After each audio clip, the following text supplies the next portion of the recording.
Roshan sir dressing টেবিলের সামনে দাঁড়িয়ে শার্টের বোতাম খুলছে, কিন্তু চোখের নজর রয়েছে সারার দিকে। রাগে সারা হাতের আঙুল কচলাচ্ছে। চোখে মুখে হিংসার জ্বলন্ত আগুন জ্বলজ্বল করছে। রোশান স্যার শার্টের বোতাম খুলতে খুলতে স্বাভাবিক কণ্ঠে বলল, ফুল তাহলে তুমি নিবাই না? তাই তো। সারা মনে মনে বলল, মানে কি? ফুল আমি না নিলে কি এই বুড়ো লোকের কিচ্ছু যায় আসে না? এই জন্যই বন্ধুরা বলেছিল জীবনে রোমান্টিক কেউ না আসলে জীবন মদিনার মায়ের ছেঁড়া কাঁথার মতো হয়ে যাবে। নিমপাতার মতো তেতো ভদ্রলোক আসলে প্রতিদিন আমাবস্যা হয়ে যাবে। আমি যে রাগ করেছি সে নিয়ে এই লোকের মাথা ব্যথা নেই। জানে যে উনার বউ উনারে মেনে নিচ্ছে না, জোর করে বিয়ে করেছে। তাহলে বউয়ের মন জয় করার জন্য হলেও তো এই লোক আমার রাগ ভাঙানোর জন্য এতক্ষণ সাধাসাধি করে এখানে সিলেটের বন্যা বইয়ে দিবে। ওমা, সেসবের কোনো কিছু নেই। আমি জীবনেও এই বুড়ো, তিতো নিমপাতা, অরোমান্টিক ভদ্রলোককে কোনোদিন মেনে নিব না। আমি রাগ করব, যে কোনো উপায়ে আমাকে সাধাসাধি করে যে আমার রাগ ভাঙাতে পারবে না আমি জীবনেও তাকে নিব না। মনে মনে খানিক্ষণ বিড়বিড় করে বলল, তা আপনাকে আর কিভাবে বুঝাবো, আমি ফুল নিব না। এক কথা বারবার বলতে ভালো লাগে না আমার। রোশান গায়ের শার্টটা খুলে কোট স্ট্যান্ডের ওপর রেখে সারার সামনে এসে দাঁড়াল। সারার থমথমে মুখের দিকে তাকিয়ে বলল, শুধু শুধু নষ্ট হবে ফুলগুলো। তাহলে জিনাতকে দিয়ে দিই? সারা জিনাতকে দেওয়ার নাম শুনেই তেলে বেগুনে জ্বলে উঠল। গোল গোল চোখে রোশান স্যারের দিকে তাকিয়ে বিস্ফোরিত কণ্ঠে বলল, বললেই তো পারতেন ফুলগুলা আপনার মামাতো বোনের জন্য এনেছেন। জান দিয়ে আসুন। রোশানের হাসি পাচ্ছে, তাও খুব কষ্টে হাসি চেপে ধরে রেখেছে সে। সারার এই রাগ সে ভীষণভাবে এনজয় করছে। সারার বিস্ফোরিত চোখমুখ গম্ভীর রেখে বলল, আচ্ছা ঠিক আছে। বলেই ওয়ার্ড্রপ থেকে একটা ট্রাউজার আর গেঞ্জি নিয়ে ওয়াশরুমে প্রবেশ করল। ট্রাউজার আর গেঞ্জি পরে ওয়াশরুম থেকে বের হয়ে দেখল সারা ফ্লোরে শুয়ে ঘুমিয়ে পড়েছে। রোশান কিছুক্ষণ ট্রাউজারের দুই পকেটে হাত গুজে সারার দিকে তাকিয়ে রইল। চোখের চশমাটা খুলে গম্ভীর কণ্ঠে বলল, আমি জানি তুমি ঘুমোওনি। উঠে খাটে যাও। সারা দাঁত কামড়ে ফ্লোরে পড়ে আছে। সে রোশানের পাশেও শুতে রাজি না। রাগে সমস্ত শরীর ফেটে যাচ্ছে সারার। আজ কেন অকারণ তার রাগ হচ্ছে সে জানে না। এই রাগের কারণ ও জানে না। অকারণ তার রাগ হচ্ছে। রাগের মাত্রা ক্রমশ বেড়ে চলেছে। মাথার চুল টেনে ছিঁড়ে ফেলতে ইচ্ছা করছে। রোশান জানে সারা ঘাটতারা মেয়ে। এভাবে বলে উঠানো যাবে না। সে দরজার সিটকিনি লাগিয়ে দিল। সিটকিনির শব্দ শুনে সারা কিছুটা চিন্তিত হল। দরজা লাগিয়ে কি করবেন উনি? আমি ঘুমিয়ে পড়েছি ভেবে সুযোগ নিতে চাইছেন। এমন কিছু হলে ঘুম থেকে উঠে যাব। সে দাঁত কামড়ে ফ্লোরে পড়ে এসব উদ্ভট কথাবার্তা সারা ভেবে চলেছে। এমন মশায় আচমকা সারার শরীরের কারো হাতের স্পর্শ লাগল। সারা বুঝতে পারল এটা রোশান। রোশান তাকে কোলে তুলে খাটের উপর শুইয়ে দিয়ে বলল, যে মেয়ে সারারাত ঘুমোয় না সে মাত্র 5 মিনিটে ঘুমিয়ে গেল। ঘুমের এত উন্নতি কিভাবে হল? সারা রোশানের কথার কোনো উত্তর দিল না। চোখ বন্ধ করে পড়ে রইল খাটের সাথে। রোশান এক নজরে তাকিয়ে রইল সারার মুখের দিকে। গভীর কিছু ভাবছে সারার দিকে চেয়ে। কিছুক্ষণ পরে হঠাৎ সারার চোখ খুলে দেখল রোশান তার চোখের দিকে তাকিয়ে আছে। চোখে চোখ পড়ল দুজনের। সারার সাথে সাথে উঠে বসল। থতমত খেয়ে বলল, সমস্যা কি আপনার? আমাকে ডিস্টার্ব করছেন কেন? রোশান স্যার হালকা কেশে গম্ভীর মুডে সারার উদ্দেশ্য বলল। সকালে জিনাতকে বলে ফুলটা ফিরিয়ে আনব। জিনাতকে বলবো তোমাকে ফুলটা দিয়ে দিতে। সারা ছ্যাঁত করে উঠে বলল। আমি কি বলেছি ওই ফুল লাগবে আমার? রাগ তো ওই ফুল নিয়েই করেছ। সারা আবারও রাগী কণ্ঠে বলল। এই নিয়ে আর কথা বলতে চাই না। আমি ঘুমাবো। রোশান রুমের লাইট অফ করে সারার পাশে শুয়ে মোলায়েম কণ্ঠে বলল। আমি ইচ্ছা করে দিইনি। ও বলছিল ওর বমি পাচ্ছে। ফুলের ঘ্রাণ নিতে চায় ও। অনেক অনুনয় করে চাইছিল একটি ফুল। ওখানের সবচেয়ে নষ্ট ফুলটা দিয়েছিলাম। Trust me. দেওয়ার সময় গিল্টি ফিল হচ্ছিল। সারা উল্টা দিকে ঘুরে বলল। আপনাকে আমি ভালোবাসি না, তাই কাকে ফুল দিলোয়ান আর না দিলোয়ান I really don't care. Good night. তুমি কোনো সাইডে ঘুমোবে? শুনেছি স্বামীর কোনো সাইডে ঘুমালে যেন ভালো হয়। সারা গড়গড় করে বলে উঠল। যে সাইডে বাতাস বেশি ওই সাইডে ঘুমালে ভালো হয়। গরমা লেগে অসুস্থ হয় না। স্বামীর টাকা খরচ হয় না, ডাক্তারের কাছে যাওয়া লাগে না। কি একটা অদ্ভুত কথা। সারাহকে এখন কিছুই বলে লাভ নেই। তাই রোশান আর কথা বাড়াল না। রোশানের চোখে ঘুম নেই।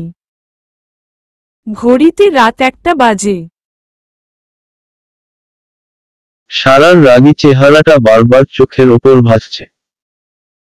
ওই রাগে কি ভালোবাসা ছিল? এত জেলাসি কেন ওর চোখে তাড়ায়? এমন সময় আচমকা সারা রোশানের গায়ের ওপর হাত রাখল। নিজের একটি পা রোশানের গায়ের ওপর তুলে দিয়ে রোশানকে জড়িয়ে ধরল। ঘুমের মাঝে কোলবালিশ ভেবে রোশানকে বেশ শক্তভাবে জড়িয়ে ধরল। রোশানের বুকে মাথা গুজে নিশ্চিন্তে ঘুমের দেশে পাড়ি জমাল। রোশান সারার এই পাগলামি দেখে সারার মাথায় হাত বুলোতে বুলোতে বলল। পবিত্র আলিঙ্গন এত মধুর কেন মিসেস সিদ্দিকী? পরের দিন সকাল 6টায় ঘড়ির অ্যালার্ম বাজল। সারার ঘুম ভেঙে গেল। ঘুম ভাঙতেই সাইডে তাকিয়ে দেখল বিছানা ফাঁকা, রোশান বিছানায় নেই। সারা বিছানায় নিজের ফোন খুঁজতে গিয়ে দেখল বিছানায় একটা বক্স রাখা। বক্সের ওপর একটা কাগজ রাখা। সেই কাগজের ওপর সারার ফোন।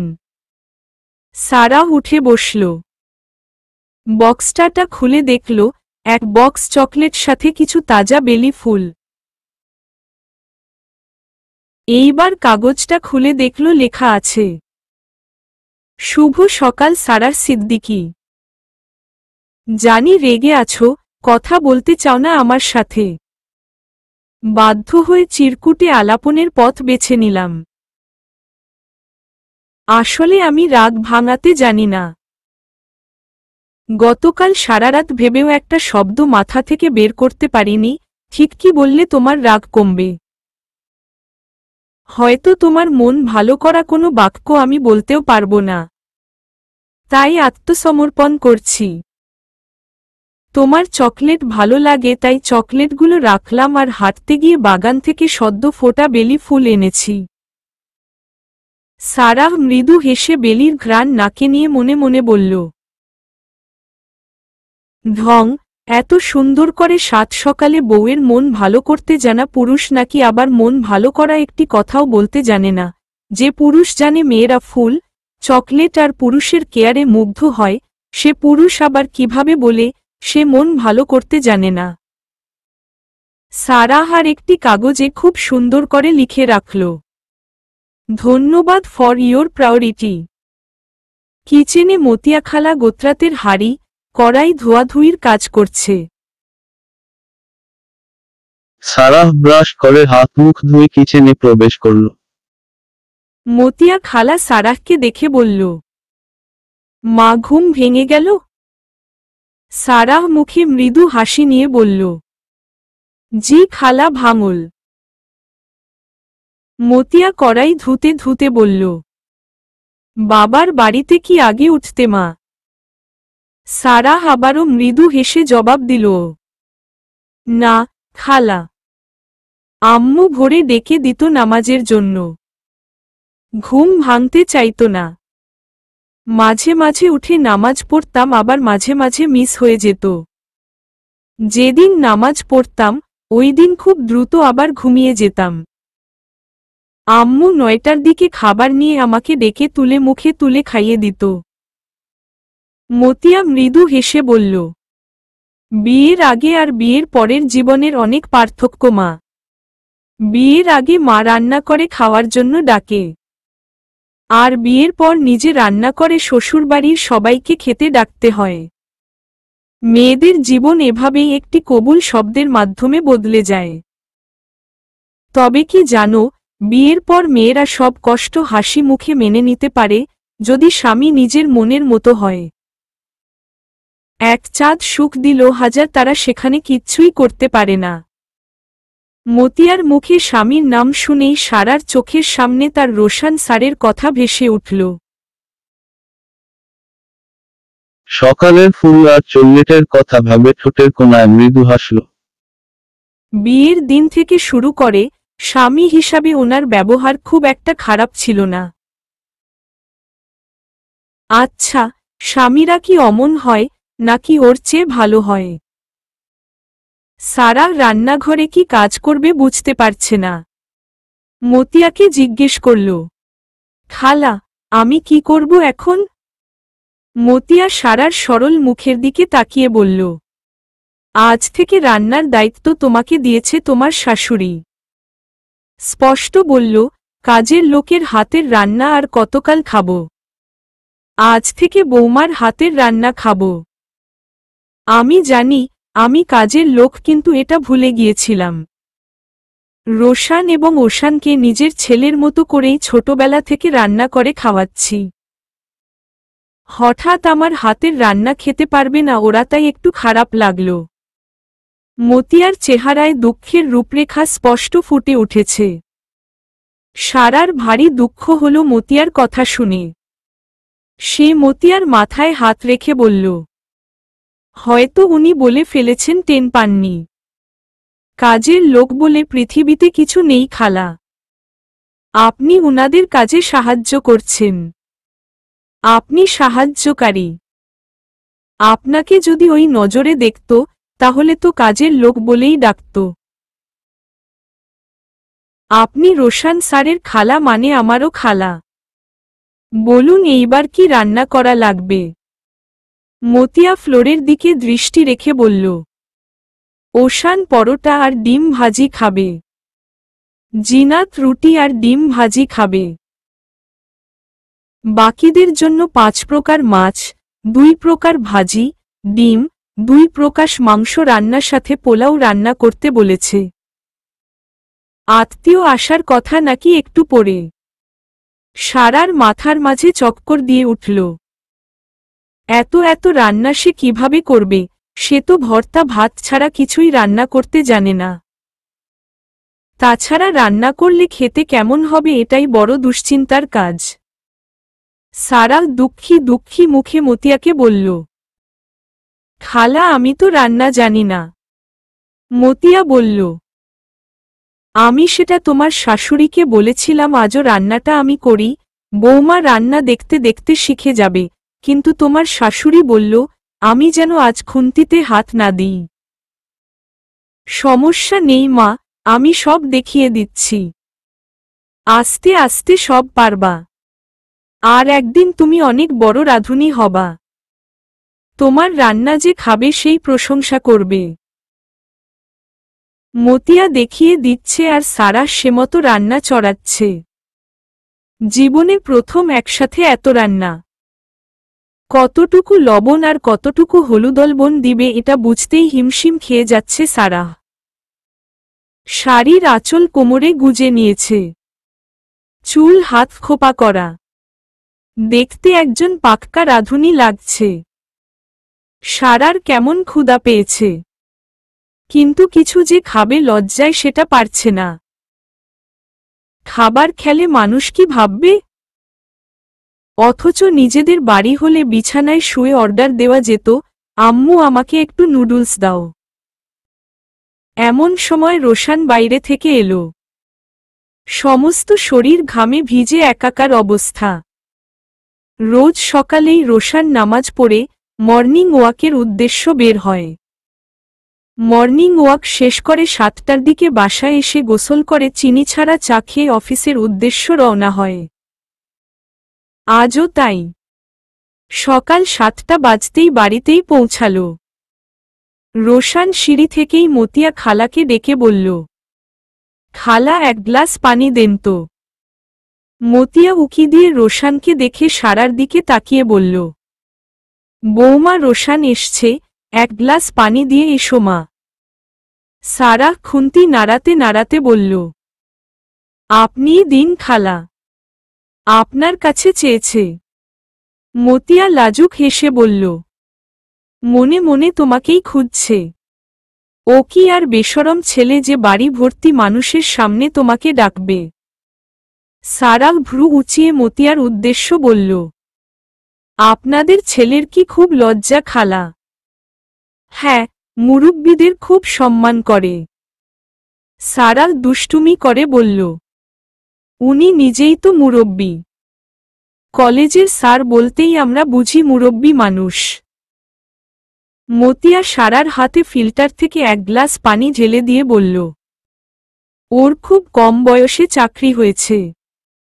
অনেক মাধাবী ছাত্র তো এজন্য। নিজের বরের প্রশংসা শুনতে কার না ভালো লাগে। যদিও সারার আগে ভালো লাগত না, কিন্তু আজ একটু একটু ভালো লাগছে। সারা পানির গ্লাস নিয়ে বাইরে বেরিয়ে দেখল রোশান নিচু দিকে ঝুঁকে জুতার ফিতা খুলছে। পরনে কালো ট্রাউজার, গায়ে সাদা টি শার্ট, হাতে ঘড়ি, চোখে চশমা। চুলগুলো কেমন যেন এলোমেলো দেখাচ্ছে। সারার দুচোখ জুড়ে মুগ্ধতা। কেন যেন এই এলোমেলো চুলে শ্যামবর্ণের মানুষটাকে ভীষণ সুন্দর দেখাচ্ছে। শ্যামবর্ণের মানুষদেরও বুঝি এত সুদর্শন লাগে। সাত সকালে এত সেজেগুজে উনি কোথায় গেছিলেন? এত ভোরে চোখে চশমা, হাতে ঘড়ি, সাদা টি শার্ট। রোশান জুতার ফিতা খুলতে খুলতে ঝোঁকা অবস্থায় হঠাৎ সামনের দিকে তাকাল। তাকাতেই পানির গ্লাস হাতে সারাহকে দেখে কিছুটা অবাক হল। সে সারার দিকে তাকিয়ে থেকেই বাকি ফিতাটুকু খুলল। জুতা খুলে সিঁড়ির সাইডে রেখে ভ্রু যুগল সুচালো করে সারার দিকে এগিয়ে গেল। যেন পৃথিবীর অষ্টম আশ্চর্য। রোশান সারার কাছাকাছি যেতেই সারাহ পানির গ্লাসটা এগিয়ে দিল। রোশান পানির গ্লাসটা হাতে নিয়ে সারার দিকে ভ্রু কুঁচকে তাকিয়ে বলল, এ কি তুমি? এত সকালে ঘুম থেকে উঠলে কিভাবে? সারাহ মিহি কণ্ঠে বলল, উঠলাম। রোশান খেয়াল করল সারার কপালে বিন্দু বিন্দু ঘাম জমেছে। ব্লাউজ ঘেমে পিঠের সাথে লেগে গিয়েছে। দুহাতের তালু ভর্তি হলুদের গুঁড়া। রোশান এক ঢোক পানি খেয়ে সারাহকে পর্যবেক্ষণ করছে। সারার ফর্সা গালে হলুদ লেগে আছে। কি অপূর্ব লাগছে দেখতে। রোশান গ্লাসের বাকিটুকু পানি খেয়ে ফিনিশ করল। কপালের চামড়া টানটান করে সারাহকে প্রশ্ন করল, তুমি এত সকালে ঘুম থেকে উঠলে কিভাবে? ইটস মিরাক্কেল। সারাহ মিহিকণ্ঠে উত্তর দিল, এমনিই ঘুম ভেঙে গিয়েছে। তোমার গালে হলুদ, হাতে হলুদ, কপালে ঘাম, তুমি কি রান্না করছো? সারাহ রোশানের দিকে চোখ মেলে তাকাল। জিভ দিয়ে নিচের ঠোঁট ভিজিয়ে বলল, হ্যাঁ। রোশানের চোখ কপালে উঠল। সে ভীষণ অবাক হয়ে প্রশ্ন করল, কেন? সকালে যখন ঘুম থেকে উঠেছ বই পড়তে তো বসতে পারতে। সারার কাছে রোশানের প্রশ্নের কোনো উত্তর নেই। সে বারবার জিভ দিয়ে ঠোঁট ভেজাচ্ছে শুধু। রোশান বুঝতে পারল কিছু একটা গরমিল হয়েছে। সে নিজেই রান্নাঘরে প্রবেশ করল। ট্রাউজারের দুই পকেটে হাত গুজে সোজা হয়ে দাঁড়িয়ে গম্ভীর কণ্ঠে মতিয়াকে প্রশ্ন করল, খালা, আপনি কি আজ অসুস্থ? মতিয়া হাসিমুখে উত্তর দিল, না বাবা। সারাহ কি নিজেই শখ করে রান্না করতে এসছে? মতিয়া কিছুক্ষণ চুপ করে থেকে সকালের ঘটনা খুলে বলল। রোশান মনোযোগ দিয়ে মতিয়ার কথা শুনে রান্নাঘর থেকে বের হল। যাওয়ার সময় আচমকা সারার হাতের কবজি ধরে টানতে টানতে ঘরে নিয়ে এলো। সারা রোশানের এমন কাণ্ড দেখে গোল গোল চোখে রোশানের দিকে তাকিয়ে থেকে বলল, আরে আরে কি করছেন আপনি? রান্না করতে হবে আমার। রোশান রাগান্বিত চোখে সারার দিকে তাকিয়ে বলল, আমি তোমার স্বামী। আমি যেটা হুকুম করব সেটাই করবে তুমি। ক্লিয়ার? সারা মাথা ঝাঁকিয়ে হ্যাঁ সূচক বুঝাল। রোশান রুমে এসে বিছানার ওপর বসল। মাথাটা দপদপ করছে তার রাগে। সারা রোশানের রাগান্বিত চেহারার দিকে তাকিয়ে বলল, আপনি এত রেগে আছেন কেন? সকালে কি জিনাত আপুর মুখ দেখেননি? রোশান দাঁতে দাঁত চেপে সারার দিকে তাকিয়ে বলল, এমনি মেজাজ হট আছে। বাজে কথা বলো না। সারা দুষ্টমি করে বলল, আপনি তো এমনি 24 ঘন্টা হট থাকেন। এ আর নতুন কি? লাইক ইমরান হাশমি। সারার কথা শুনে রোশানের মেজাজ আরও খারাপ হয়ে গেল। সে বসা থেকে উঠেই সারাহকে ধরে নিয়ে ওয়ালের সাথে চেপে ধরে বলল, কিছু করেছি তোমার সাথে আমি? আমাকে ইমরান হাশমি হতে বাধ্য করো না। ফলাফল তোমারই শূন্য হবে। রোশান স্যারের অগ্নিঝরা চক্ষুদ্বয়ের দিকে তাকিয়ে সারার চোখের আগুন কেমন যেন নিভু নিভু হয়ে এলো। হৃদয় কেঁপে উঠল ভয়। এই মানুষটা রেগে গেলে কেমন ভয়ঙ্কর দেখায়। এত কঠিন রাগ সারাহ এত কাছ থেকে আগে দেখেনি। সে জানে রোশান স্যার রাগী, গম্ভীর মানুষ। কিন্তু সত্যিই রেগে গেলে এত ভয়াবহ রূপ ধারণ করে সেটা জানত না। ভয়ে সারাহ বার কয়েক ঢোক গিলল। ভীতু চোখে রোশানের দিকে তাকিয়ে বলল, আমার লাগছে। সারার এমন ভীতু চোখ আর নরম কণ্ঠ এই প্রথমবার শুনল রোশান। সাথে সাথে সারার হাত ছেড়ে দিল। তার মানে কি? সারাহ তাকে ভয় পেয়েছে। ভয় পেয়ে কণ্ঠ এমন নরম হয়ে গিয়েছে। সে কি একটু বেশি রুডভাবে কথা বলে ফেলেছে? দ্রুত নিজেকে সামলানোর চেষ্টা করল রোশান সিদ্দিকী। তীব্র বিরক্তিতে চোখমুখ ঝলসে যাচ্ছে তার। রাগ নিবারণ করতে ডানে বামে তাকাল। নিজেকে সামলে নিয়ে সারার দুই গালে হাত রেখে আদরমিশ্রিত কণ্ঠে কথা বলতে ইচ্ছা করছিল, হাত উঠিয়েও সে হাত আবার ঘুচিয়ে নিল। সারার চোখে তাকিয়ে নত হয়ে মোলায়েম কণ্ঠে বলল, সরি, আমি তোমাকে হার্ট করতে চাইনি। কিন্তু তুমি সিরিয়াস মুহূর্তেও ফান করো কেন? এখন আমি কোনো ফানের মুডে ছিলাম না।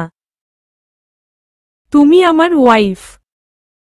আমার সিচুয়েশন যদি তুমি না বোঝো, আমার ভেতরে কি চলছে যদি না জানার চেষ্টা করো, তাহলে কে বুঝবে বলো? প্লিজ সারাহ, আমাকে একটু বোঝার ট্রাই করো মাঝে মধ্যে।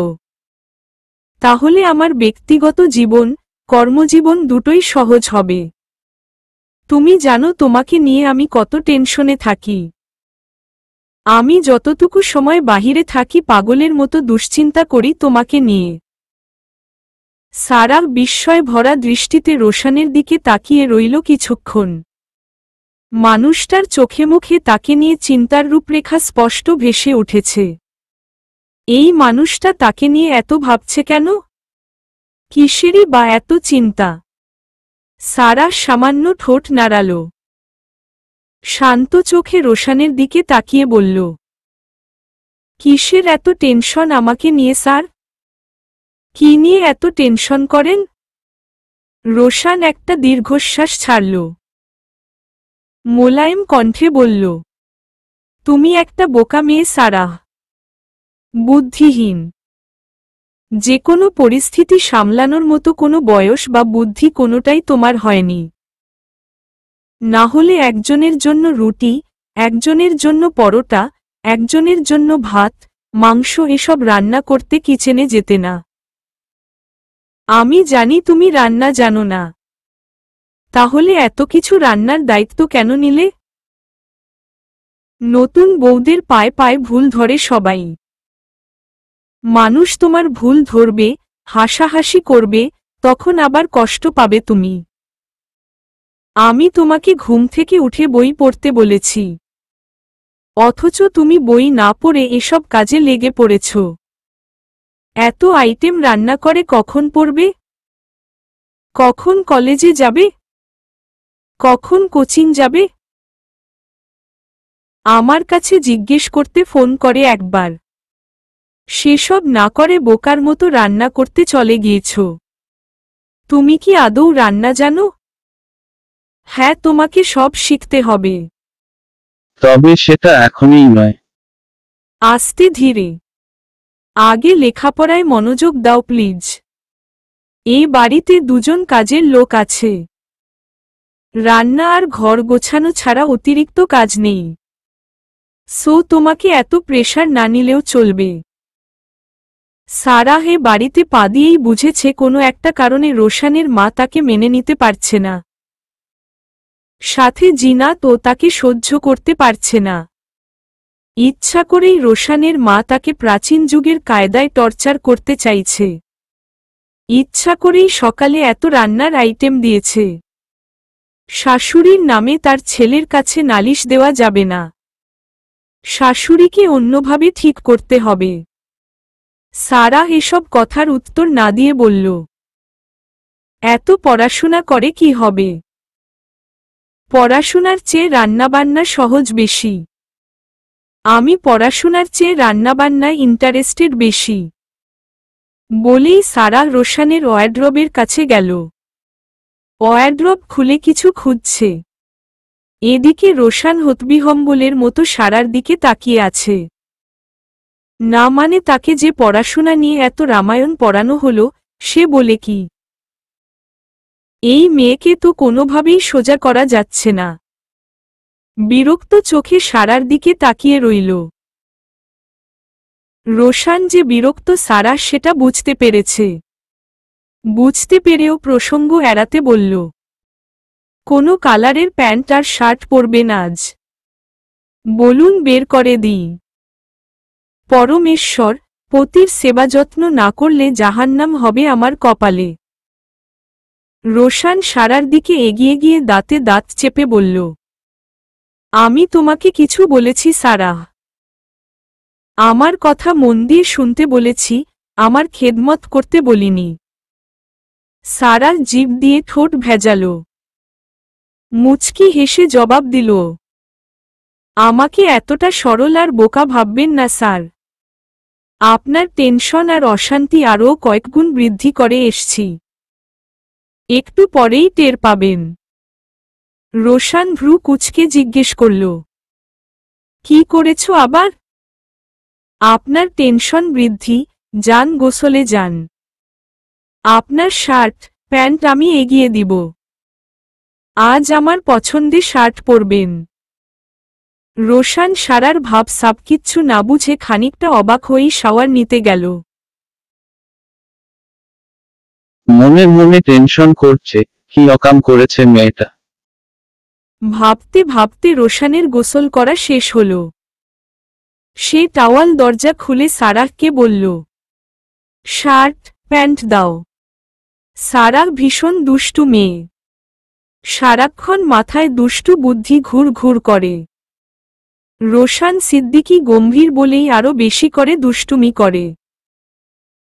সে নিচের ঠোঁট কামড়ে হাসছে আর রুম থেকে শার্ট আর আন্ডারওয়্যার ছুঁড়ে মারল। শার্ট গিয়ে পড়ল বালতির ভেতর আর আন্ডারওয়্যার গিয়ে রোশানের মুখের ওপর।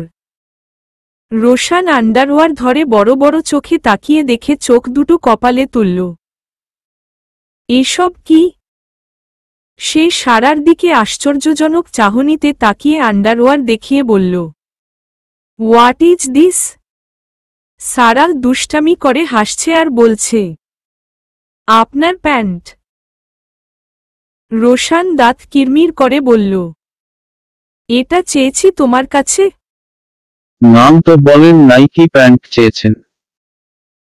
দেখলাম লাল, নীল, হলুদ, সাদা, কালো রঙের সাজানো ছোট ছোট প্যান্ট আছে, তাই দিলাম। বাই দা ওয়ে গোলাপি রং নেই আপনার? রোশানের চোখে মুখে তীব্র বিরক্তি। বিরক্ত কণ্ঠে বলল, ডিসগাস্টিং, ইউ আর ডিসগাস্টিং। সারা হাসতে হাসতে রুম থেকে বেরিয়ে গেল। ডাইনিংয়ে রোশানের মা বাবা, দাদু, জিনা তার ওশান বসে আছো। রোশানের দাদু সারাহকে বলল, আমার দাদাভাই কই? সারাহ মিহিকণ্ঠে বলল, গোসল করেছে, মনে হয় চেঞ্জ করছে। ও আসুক, তুমি বসো আমাদের সাথে। এরই মাঝে রোশানের মা বলে উঠল, সারাহ এ বাড়ির বড় বউ বাবা। ও কিভাবে খেতে বসবে? সবাইকে খাইয়ে তবেই ও খাবে। আজ থেকে এ বাড়ির সব দায়িত্ব সারার। এতদিন এসব আমি করেছি, এখন সারাহ করবে। রোশানের দাদু বলল, এই বাড়িতে সারা জীবন কাজের লোক ছিল। বেশি কিছু বলতে চাচ্ছি না। এরই মাঝে শার্টের হাতা গোটাতে গোটাতে রোশান ডাইনিংয়ে প্রবেশ করল। দাদুর পাশের সিটে গিয়ে বসল। সারা চুপচাপ দাঁড়িয়ে আছে। শাড়ি পরাতে পেটের কাপড় সরে গিয়েছে। ওশান একদৃষ্টিতে তাকিয়ে আছে সারার পেটের দিকে, যাকে বলে কুদৃষ্টি। সবার ভিড়ে এটা কেউ খেয়ালই করেনি। রোশান ফ্ল্যাক্স থেকে চায়ের কাপে গরম পানি ঢেলে তাতে একটা টিপ্যাক দিয়ে সারার দিকে তাকিয়ে বলল, তুমি দাঁড়িয়ে কেন বসো? সারাহ মিহি কণ্ঠে বলল, পড়ে বসছি। রোশান চোখ গরম দেখিয়ে বলল, বসতে বলেছি। তখনই জিনাত এসে রোশানের পাশের চেয়ারে বসে পড়ল। রোশান রাগান্বিত চোখে সারার দিকে তাকাল। এর মানে তোমার জন্য উটকো ঝামেলা এসে পাশে বসল। এতক্ষণে তুমি বসলে আর অন্য কেউ বসার সুযোগ পেত না। জিনাত এক গাল বেহায়া হাসি দিয়ে বলল, শুভ সকাল রোশান। রোশান কোনো উত্তর দিল না। সে চায়ের কাপে চুমুক দিল। ডাইনিং টেবিল ভর্তি খাবারের দিকে চোখ বুলাল। জিনাত একটা প্লেট নিয়ে বলল, সারাহ, আমার রুটি মেক করেছ? সারাহ বেশ স্বাভাবিক কণ্ঠে বলল, হ্যাঁ, খালা উনার রুটিটা দিন। সারাহ মনে মনে বলল, আমার সাথে ভালো ব্যবহার করলে আমি ভীষণ ভালো, খারাপ ব্যবহার করলে আমিও পৃথিবীর শ্রেষ্ঠ তারা মেয়ে। আমাকে শায়েস্তা করতে আসলে জাস্ট শায়েস্তা হয়ে যেতে হবে। আমাকে শাবানা ভাবলে ভুল হবে। আমি হলাম শাবনূরের বিরাট বড় ফ্যান। পাশাপাশি রিনা খানের থেকেও ট্রেনিং নিয়েছি। রোশান এইবার তার মায়ের দিকে তাকিয়ে বলল, আম্মু, এ বাড়িতে সকালে চানাস্তার পরিবর্তে ভাতের আয়োজন কবে থেকে শুরু হলো? রোশানের মা একটা প্লেট নিতে নিতে বললেন, এখন তো বাড়িতে বৌমা এসছে।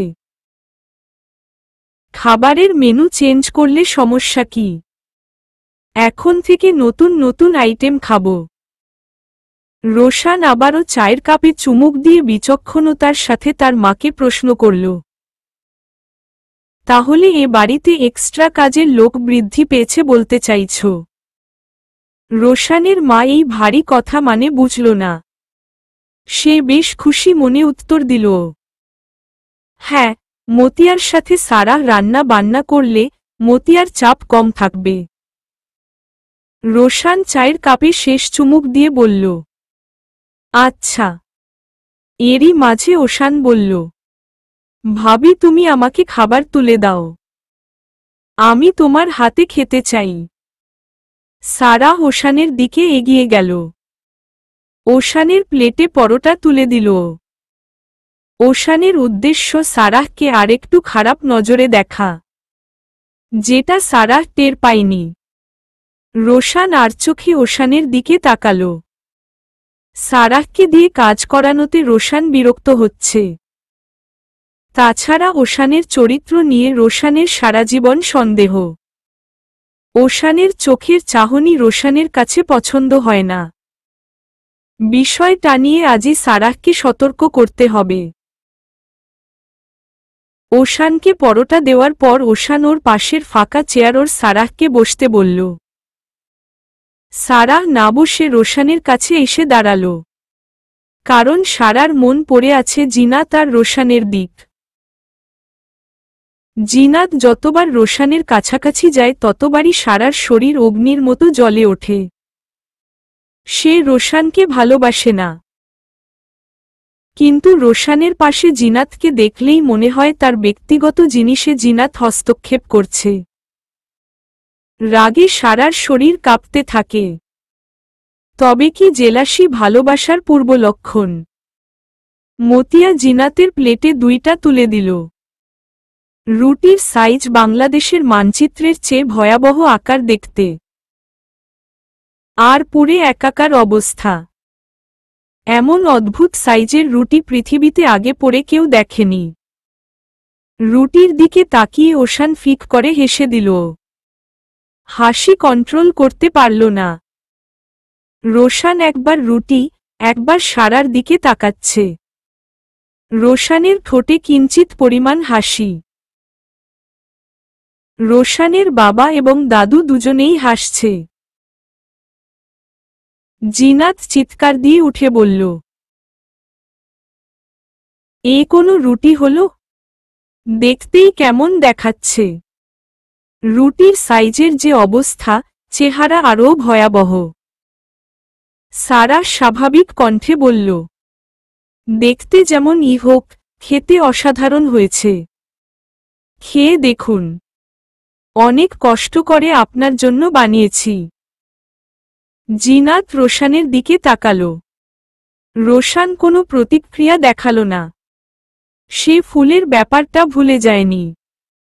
রোশানের বাবা বললেন, খেয়েই দেখো কেমন হয়েছে। জিনাত একটু রুটি ছিঁড়ে গালে দিয়ে সাথে সাথে থু ফেলে বলল, এই মেয়ে তোমার সাথে কোনো জন্মের শত্রুতা আমার। হ্যাঁ, রুটিতে কেউ এত কড়া হলুদ দেয়, সাথে কড়া মরিচ আর লবণ দিয়েছ, সাথে দিয়েছ আদা। জীবনে রুটি খাওনি, ইচ্ছা করে এসব করেছ তাই না? সারার মুখের ভাব এমন যেন সে এসব না জেনে করেছে। খুব স্বাভাবিক কণ্ঠে বলল, আমি আপনার জন্য ইউটিউব থেকে স্পেশাল একটা রুটি বানানো রেসিপি দেখেছি। শুধু আপনার একটু প্রশংসা পেতে আপু। জিনাত সারার দিকে রুটি এগিয়ে দিয়ে বলল, তোমার স্পেশাল রুটি তুমিই খাও। সারাহ এবার একটু কঠিন কণ্ঠে বলল, যেমনই বানিয়েছি ওটা খেতে হবে আপনাকে। কেন? আমি পারি নাকি পারি না সেটা না জেনে কেন আমাকে রুটি বানাতে বলেছেন? জিজ্ঞেস তো না করে ঘাড়ে চাপিয়ে দিয়েছেন। বানাতে যখন বলেছেন, যেমন বানিয়েছি তেমনই আপনাকে খেতে হবে। আমার কষ্ট আমি মাগনা হতে দিব না আপু। জিনাত উঠে দাঁড়িয়ে বলল, আমাকে কি গরু পেয়েছ? এই অখাদ্য আমাকে খেতে বলছ? সারাহ এবার স্বাভাবিক কণ্ঠে বলল, আমাকেও গরু ভাবলে ভুল হবে। জিনাত তার ফুপ্পির দিকে তাকিয়ে বলল, দেখলে ফুপ্পি তুমি, রোশানের মা মেজাজের সাথে বলল, ওই রুটি ওর মা বাবার জন্য রেখে দাও। মেয়েকে কি শিখিয়ে শ্বশুরবাড়ি পাঠিয়েছে শুনব। সামান্য একটা রুটি বানাতে পারে না। বলেই অন্যান্য খাবার চেক করে দেখল সব খাবারে অতিরিক্ত ঝাল আর লবণ। দু একটা বাদে রোশানের মা সারাহকে বলল, তুমি কি একেবারেই আমরা কাঠের ঢেকি? একটা খাবারও কি খাওয়ার উপযুক্ত রেখেছ? তোমার মা কি তোমাকে খাওয়া ছাড়া কিচ্ছুই শেখায়নি? রোশান এইবার উঠে দাঁড়িয়ে বলল, লাগলে কাজের লোক আরও 4টা নাও, তবুও অশান্তি করো না। বলেই সবার মাঝ থেকে সারার হাত ধরে রুমে নিয়ে গেল। রোশানের বাবা রোশানের মায়ের দিকে তাকিয়ে বলল, ছেলেকে হাতছাড়া করে ফেলবে তুমি এইবারই। আমি তো তোমাকে শায়েস্তা করতে পারিনি, এইবার যদি হও। রোশান রুমে গিয়ে সারাহকে বলল, আমি জানি তুমি রুটি গোল বানাতে না জানলেও রুটিতে ওসব অদ্ভুত জিনিস দিতে হয় না সেটা জানো, কিন্তু এমন করলে কেন? সারাহ মুখ বাঁকিয়ে বলল, বিকজ জিনাতকে আমার সতীন সতীন লাগে। রোশান হা করে সারার দিকে তাকিয়ে রইল। মানে কি সারাহ জেলাস? রোশানের কেন যেন ভালো লাগল। মৃদু হাসিতে ভরে উঠল তার ঠোঁট। কেটে গিয়েছে 10 দিন। দীপ আর তন্ময় অনেকক্ষণ রাস্তায় দাঁড়িয়ে থেকে ক্লান্ত। দীপের কয়েকটা সিগারেট খাওয়াও শেষ, অথচ মৃন্ময়ের খোঁজ নেই।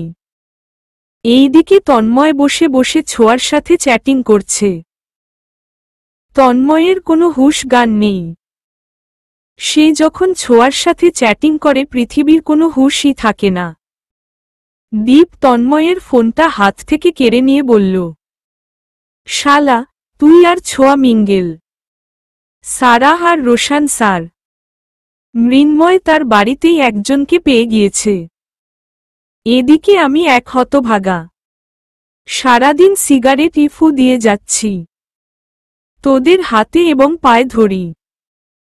কানা খোড়া যাই হোক আমার সমস্যা নেই, শুধু নিঃশ্বাস চলছে এমন একটা মেয়ে আমাকে খুঁজে দে। জাস্ট একটা গার্লফ্রেন্ড হলেই হবে আমার, আর কিচ্ছু লাগবে না। তন্ময় দীপের ভিখারি অবস্থা দেখে বলল, মেসেঞ্জারে টেক্সট দিতে তো কোনো মেয়েরই বাদ রাখিস না। তোর আবার গার্লফ্রেন্ডের অভাব পড়ল কবে? ভাই উইখানে টাইমপাস করি, সিরিয়াস কিচ্ছুই নেই। তন্ময় মৃন্ময়ের কাঁধে হাত রেখে বলল, দেখবি ওই টাইমপাসের মাঝে রিয়েল একজনকে পেয়ে যাবি।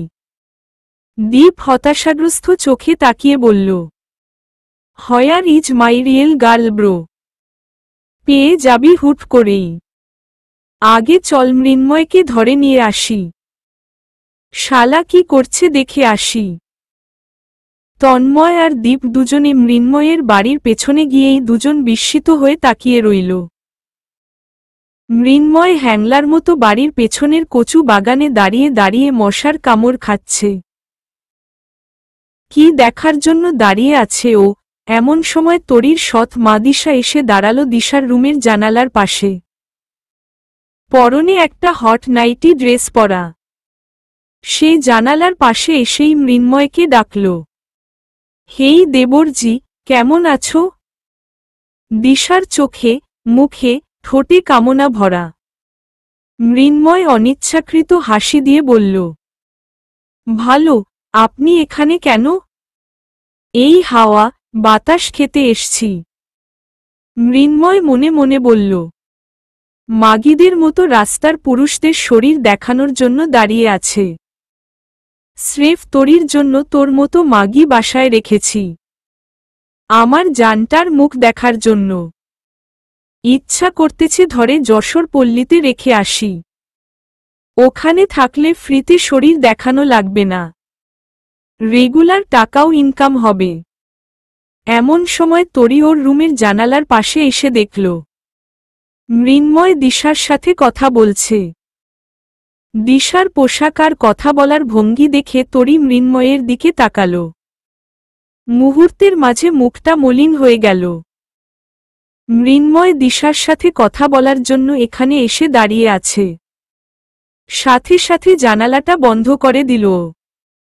তরির জানালা বন্ধ করার কারণটা মৃন্ময় বুঝল না। মৃন্ময়ের বুকের মাঝে কেমন বাড়ি মেরে উঠল। মেসে যাওয়ার আগে তরির একটা মিষ্টি হাসিই তো দেখতে চেয়েছিল। দীপ এসে বলল, কিরে শালা, জানালার পাশে এসে বৌদি দেখছিস?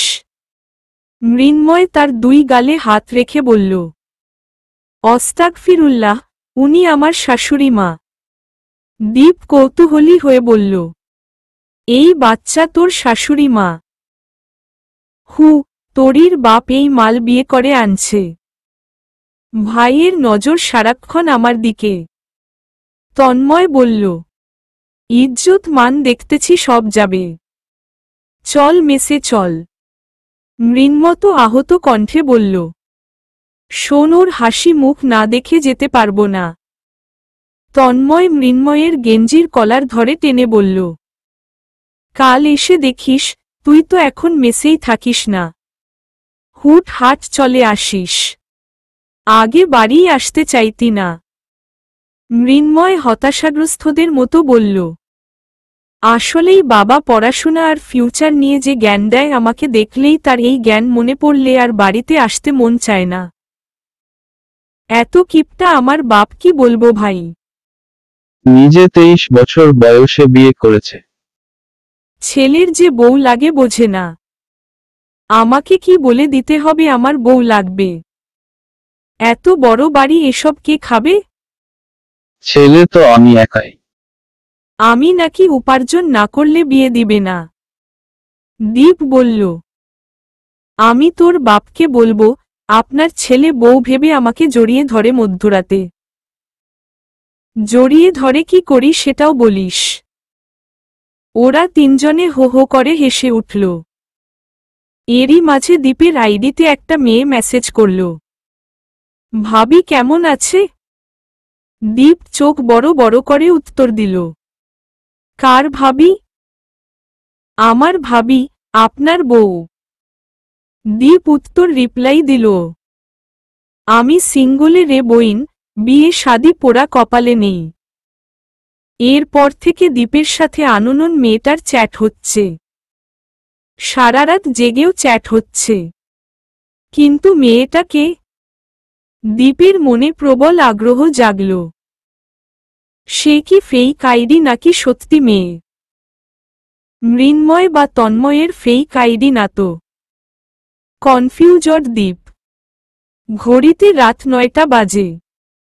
সারা পড়ার টেবিলে বসে বইয়ের পৃষ্ঠায় একটা মানুষ আঁকাআঁকি করছে। এমন সময় ছোঁয়ার নাম্বার থেকে ফোন এলো। সারা ফোন রিসিভ করল। দুজনে ভালোমন্দ গল্প শুরু করল। কখন যে রোশান পেছনে এসে দাঁড়িয়েছে সারা জানে না। ফোনের ওপাশ থেকে সব শোনা যাচ্ছে। ছোঁয়া বলল, রোশান স্যার কেমন আদর করে রে? সারা দুষ্টুমি করে বলল, আর বলিস না, সারারাত ঘুমাতে দেয় না রে। প্রচুর দুষ্টু উনি, প্রচুর আদর করে। কেন কেন, কি করে? আমাকে জড়িয়ে না ধরলে তার ঘুমই আসে না। 100টা চুমু না দিয়ে সে ঘুমোতেই চায় না। ছোঁয়া অবাক হয়ে বলল, আল্লাহ, দেখে তো বোঝা যায় না স্যার এমন। এমন সারা পেছনে ঘুরে দেখল, থমথমে মুডে রোশান দাঁড়িয়ে আছে। সারা দ্রুত ফোন কেটে দিল। রোশান গম্ভীর কণ্ঠে বলল, কি বলছিলে? সারা আমতা আমতা করে বলল, কিছু না। আমার স্টুডেন্ট ওরা, আমার ইমেজ নষ্ট করছো তুমি। আপনার শালা আর শালি ওরা। আমি যদি স্টুডেন্ট হয়ে বউ হতে পারি, ওরা কেন পারবে না? রোশান ভ্রু কুঁচকে বলল, তোমাকে আমি জীবনে একটা চুমু দিয়েছি? সারাহ মুখ বাঁকিয়ে বলল, সেজন্যই তো বিয়ের এতদিন হলো একটা বাচ্চা কাচ্চার মুখ দেখলাম না। হোয়াট কি সব বলছো তুমি? বাচ্চা নেওয়ার মতো বয়স হোক তোমার আগে। সারাহ আবার ও মুখ বাঁকিয়ে বলল। বিয়ের বয়স যখন হয়েছে বাচ্চা নেওয়ার বয়সও হয়েছে। রোশান হাতের ঘড়ি খুলতে খুলতে বলল। শুয়ে শুয়ে বিড়বিড় করো, বাচ্চা আকাশ থেকে পড়বে। বাচ্চা পেট থেকে পড়বে জানি। সেটা আমার পেট হোক আর আপনার সেটা নিয়ে সমস্যা নেই। রোশান হাতের ঘড়ি খুলে বেশ সিরিয়াসভাবে জিজ্ঞেস করল। তুমি কি জানো বেবি কিভাবে হয়? জি। প্লিজ বলো। কিভাবে হয়? কবুল বললে। রোশান ঠোঁটের কোণে বাঁকা হেসে বলল। জানতাম উত্তরটা এমন হবে। বিয়ে করেছি বাচ্চা মেয়ে। উত্তর তো এমন হবেই। সারাহ ফোঁস করে উঠে বলল। বাচ্চা বিয়ে করতে বলেছিল কেউ? কথায় কথায় ছ্যাঁত করে ওঠাও বাচ্চাদের লক্ষণ। বাচ্চা এত ইজি ব্যাপার নয় সারাহ। আমি তোমাকে এখনো স্পর্শও করিনি। বিকজ তুমি আমাকে এখনো একসেপ্ট করতে পারোনি। যেদিন তুমি আমার হৃদয়ের কাছাকাছি আসতে পারবে, সেদিন আমার হার্টবিট কন্ট্রোল করতে একটা যুগ কেটে যাবে। স্পর্শ তো দূরে থাক। আইনো তুমি এইগুলা বুঝবা না। সারাহ মুগ্ধ হয়ে রোশানের কথা শুনছে। এত ভালো লাগে কেন উনার কথা শুনতে? পৃথিবীর সব মিষ্টি যেন উনার কথা বলার ধরনে মিশ্রিত। এমন সময় জিনাত না বলেই ঘরে প্রবেশ করল। এমন মুহূর্তে জিনাতের আশাতে সারাহ বিব্রত হল। জিনাত একটা ড্রেস পরে এসে রোশানকে দেখিয়ে বলল। কেমন লাগছে? রোশান জিনাতের দিকে না তাকিয়ে বলল। নাইস, আমরা ঘুমাবো। তুমি এসো এখন। বারবার রোশানের থেকে প্রত্যাখ্যান হয়েও জিনাত রোশানের কাছে আসে। এই আসার কারণটাই বা কি? এখানেও কি কোনো কাহিনী আছে যেটা সারার অজানা? অতীতে কি কিছু ছিল? জিনাত রুম থেকে যেতেই রোশান ঘরের দরজা লাগিয়ে দিল। সারার দিকে তাকাতেই সারাহ মুখ বাঁকিয়ে বলল। নাইস। রোশান মাথায় হাত দিয়ে বলল। এইবার এই নাইস আর কতদিন শুনব কে জানে? আল্লাহ বাঁচাও আমাকে। চলবে।